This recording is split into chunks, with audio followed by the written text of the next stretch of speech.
तो जैसा कि मैंने पिछली वीडियो में आपको स्कॉलरशिप में रजिस्ट्रेशन करने के लिए बताया था, अगर आपने ये वाली वीडियो जाकर नहीं देखी या अगर आपने अभी तक रजिस्ट्रेशन नहीं किया है तो आप जाके इस वीडियो की मदद से अपना रजिस्ट्रेशन कर सकते हैं। अब रजिस्ट्रेशन होने के बाद आपको इस वाली वीडियो का देखना चाहिए, तभी आपको बातें समझ में आएंगी। तो यहाँ पे सबसे पहले जब आ जाओगे ऑफिशियल वेबसाइट में तो यहाँ पे आएगा स्टूडेंट वाले पोर्टल में आ जाना और यहाँ से लॉगिन वाले ऑप्शन पे आ जाना। तो यहाँ पे तुम जैसे लॉगिन वाले ऑप्शन पे आओगे तो यहाँ पे तुमसे रजिस्ट्रेशन नंबर पूछा जाएगा। तो जब तुमने रजिस्ट्रेशन किया है तो वहाँ पर रजिस्ट्रेशन अगर तुमने कंप्लीट कर लिया तो तुमको एक रजिस्ट्रेशन नंबर मिल जाएगा। उस रजिस्ट्रेशन नंबर को तुमको यहाँ पे फिल करना है। उसके बाद तुमको मोबाइल नंबर डालना है, अपना पासवर्ड डालना है और कैप्चा फिल कर देना है। सारा डाटा फिल करने के बाद लॉगिन पर क्लिक करोगे, जैसे सबमिट करोगे आपके पूरा तरीके से लॉगिन हो जाएगा। जहाँ पर राइट साइड पे आपको कुछ स्टेप देखने के लिए मिल जाएंगे, लेफ़्ट साइड पे आपको कुछ 7 से 8 स्टेप देखने के लिए मिल जाएंगे और जो राइट साइड पे पूरा फॉर्म देखने के लिए मिल जाएगा। लॉगिन करने के बाद आपको 2 स्टेप कंप्लीट होगा, एक रजिस्ट्रेशन और एक रजिस्ट्रेशन स्लिप प्रिंट, वो तुम्हारा कंप्लीट है। अब तुमको करना है डिजीलॉकर से सत्यापन वाले 3rd वाले ऑप्शन पे आना है। कई बार सर्वर सही से ना चलने की वजह से ये कभी ऑप्शन थोड़ा सा डिस्टर्ब करता है, तो तुमको इस वाले ऑप्शन पे आ जाना है। जैसे आ जाओगे यहाँ पे पूछेगा कि डिजीलॉकर पे तुमको रजिस्ट्रेशन करना है, तो यहाँ पे तुमको जैसे आगे आओगे यूज़र नेम, तो यहाँ पे तुमको 3 तरीके के ऑप्शन मिलेंगे। तो तुमको आधार वाला चूज़ कर लेना है। यहाँ पे तुमको अपना आधार नंबर फिल करना है, जो भी तुम्हारे आधार का नंबर है।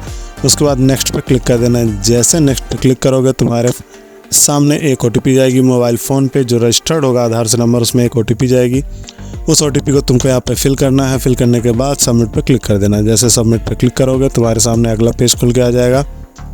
उसके बाद तुमको यहाँ पे OTP से करने के बाद यहाँ पे तुमको अपना पिन डालना होगा, जो तुमने पहले से साइन अप करते समय पिन बनाए वो डालना होगा। और अगर तुम अपना पिन भूल गया तो फॉरगेट सिक्योरिटी पिन पे तुम्हें क्लिक करना है। यहाँ जैसे तुम क्लिक करोगे उसके बाद तुमको अपनी डेट ऑफ बर्थ बतानी होगी आधार के हिसाब से, उसको तुम जैसे यहाँ पे बता दोगे पूरी डिटेल को, और फिर उसके बाद आपको अपना नेक्स्ट पे क्लिक कर देना है। नेक्स्ट पे क्लिक करने के बाद यहाँ पे अपना नया सिक्योरिटी पिन जनरेट कर सकते हैं, जो कि 1 2 3 4 5 6 ये छोड़ के बाकी कोई भी आप कर सकते हैं। मतलब सीरियल पे जो नंबर्स हैं उनको छोड़ के बाकी आप कोई से भी कर सकते हैं। उसके बाद जैसे जाओगे तो यहाँ पे आपको आधार कार्ड की डिटेल आपको देखने के लिए मिल जाएंगी, जो डिजीलॉकर में है। तुमको यहाँ पे अलाउ पे जस्ट क्लिक कर देना। जैसे अलाउ पे क्लिक कर दोगे तो आपकी जो डिटेल है पूरी की पूरी शेयर हो जाएंगी यूपी स्कॉलरशिप के सर्वर से। अगर उनको ये पूरा डाटा मैच जो आपने फिल किया है और जो आपका आधार का डाटा दोनों अगर आप उनको मैच लगता है तो आपके सामने कुछ ऐसा पेज आ जाएगा। फिर उसके बाद आप तुमको वेरीफाई डिटेल पे क्लिक कर देना है। और अगर ये डाटा मैच नहीं करेगा तो यहाँ पे लिख के आ जाएगा कि आपका आधार का डाटा और जो आपने डाटा फिल किया वो मैच नहीं कर रहा है। तो यहाँ पे हमारे केस में पूरे तरीके से मैच करता है, इसलिए वेरीफाई डिटेल पे जैसे क्लिक करेंगे आपकी डिटेल पूरी तरीके से वेरीफाई हो जाएंगी। वेरीफाई होने के बाद अब यहाँ पे अगला स्टेप आता है फॉर्म फिलअप का। यहाँ फॉर्म फिलअप जैसे करने के लिए आप यहाँ पे देखने के लिए मिल जाता है। फॉर्म फिलअप करने के लिए जो व्यक्तिगत विवरण के अंदर आएंगे, यहाँ पे तुमको विगत स्कूल यानी पिछले साल के स्कूल का नाम लिखना है। तो अगर आप क्लास 10th में है तो आपको जहाँ से क्लास 9th पास आउट किया वो फिल करना है। क्लास 9th में है तो क्लास 8th का डिटेल फिल करना, मतलब 1 साल पहले वाले का आपको डिटेल यहाँ पर फिल करना है। उसके बाद पूछेगा 2 नंबर में गत वर्ष का परीक्षा फल, मतलब पिछले साल तुम पास हुए हो फेल हुए हो तुमको यहाँ पे बताना है। कितना पूर्णांक था वो बताना है, कितने नंबर प्राप्त किए प्राप्तांक में वो तुमको यहाँ पे फिल करना है। उसके बाद तुमको यहाँ से पूछेगा अगले 5 नंबर पे कि आप किस क्लास में अध्ययनरत है। बोल तो किस क्लास में पढ़ रहे हैं, 9th में पढ़ रहे हैं या 10th में पढ़ रहे हैं। अगर आप 10th पढ़ रहे हैं तो यहाँ पर 9th की जगह सेलेक्ट करेंगे तो आपको यहाँ पर 10th का ऑप्शन देखने के लिए मिल जाएगा। उसके बाद कक्षा में प्रवेश की तिथि, यहाँ पे आपको इसी साल का जुलाई अगस्त अपने हिसाब से डेट डाल देना है। अगर आपके पास आपके स्कूल की तरफ से रसीद मिली तो आप उस रसीद को भी यहाँ पे डाल सकते हैं। उसके बाद बोर्ड का पंजीयन क्रमांक अगर आपके पास है तो डालेंगे, नहीं है तो नहीं डालेंगे। उसके बाद आपको बोर्ड का नाम सेलेक्ट करना है। आप CBSE बोर्ड में यूपी बोर्ड में आपको यहाँ पे बताना है। ट्रांसफ़र सर्टिफिकेट नंबर ये कंपलसरी नहीं है, जो स्टार लगा आप उसको यहाँ पे डाल सकते हैं। जब आपके पास सर्टिफिकेट नंबर नहीं तो आपको सर्टिफिकेट का दिनांक भी डालने की ज़रूरत नहीं है, इसको नहीं डालेंगे तो भी काम चलेगा। पर अगर आपके पास सर्टिफिकेट है ट्रांसफ़र सर्टिफिकेट तो आप यहाँ पे इसकी डिटेल फिल कर सकते हैं। उसके बाद तुमको अपना पिन कोड डालना है, जो भी तुम्हारा पिन कोड हो। ईमेल डालनी है, ईमेल डालने के बाद माताजी का नाम डालना। वो इतनी सारी डिटेल फिल करने के बाद अब आप यहाँ पे आपको अपना कक्षा 8 किस साल में पास आउट किया वो आपको बताना है और उस विद्यालय का नाम बताना जहाँ से आपने कक्षा 8 को पास आउट किया हुआ है। उसके बाद आपको अपना बैंक का विवरण देना है कि किस बैंक का क्या नाम है, मतलब किस बैंक में आपका क्या खाता है। तो जिस भी बैंक में आपका खाता है उसका आपको यहाँ पर बैंक का नाम बताना है, जनपद का नाम बताना है किस ज़िले में आपका है, उसके बाद ब्रांच का नाम भी यहाँ पे बताना है। उसके बाद आपको अपना बैंक में जो आपका नाम है वो आपको यहाँ पे फिल करना है, FSC फिल करना है और बैंक की खाता संख्या। जो बैंक की खाता संख्या वो आपको 2 बार फिल करनी होगी वेरिफिकेशन के लिए, ताकि बाय मिस्टेक अगर आपसे 1 डिजिट भी मिस्टेक हो जाता है तो आपकी स्कॉलरशिप नहीं आएगी। इसलिए यहाँ पे ध्यानपूर्वक अपना जो बैंक अकाउंट है वो पूरी तरीके से सही से भरें। उसके बाद आपको अपना कैप्चा फिल करना है और नीचे यहाँ पर टिक कर देना, मैं प्रमाणित करती हूँ कि ऑनलाइन आवेदन भरी गई समस्त जानकारी है, आप एक बार पढ़ लेना और अपनी डिटेल को आप एक बार ज़रूर चेक कर लेना। अगर कोई करेक्शन है तो आप यहीं पे सुधार सकते हो। उसके बाद सबमिट पे तुम्हें क्लिक कर देना कैप्चा फिल करने के बाद। उसके बाद तुम्हें अगला ऑप्शन मिलेगा जो कि है आपको अपनी आय और जाति का प्रमाणीकरण। बोले तो उसका वेरिफिकेशन करना होगा कि आपने जो आय और जाति बनवाई है वो वेरीफाइड है या नहीं। उसके लिए जैसे तुम इस पर क्लिक करोगे तो सामने तुम्हारे फॉर्म खुल के आ जाएगा। यहाँ पे जो लिखा हुआ है कि आय प्रमाण पत्र का आवेदन फॉर्म संख्या वो तुमको यहाँ पे फिल करना है, प्रमाण पत्र क्रमांक फिल करना है और उसके बाद आपको अपना कैप्चा फिल करना है, जो आपका कैप्चा यहाँ पे सामने दिख रहा हो।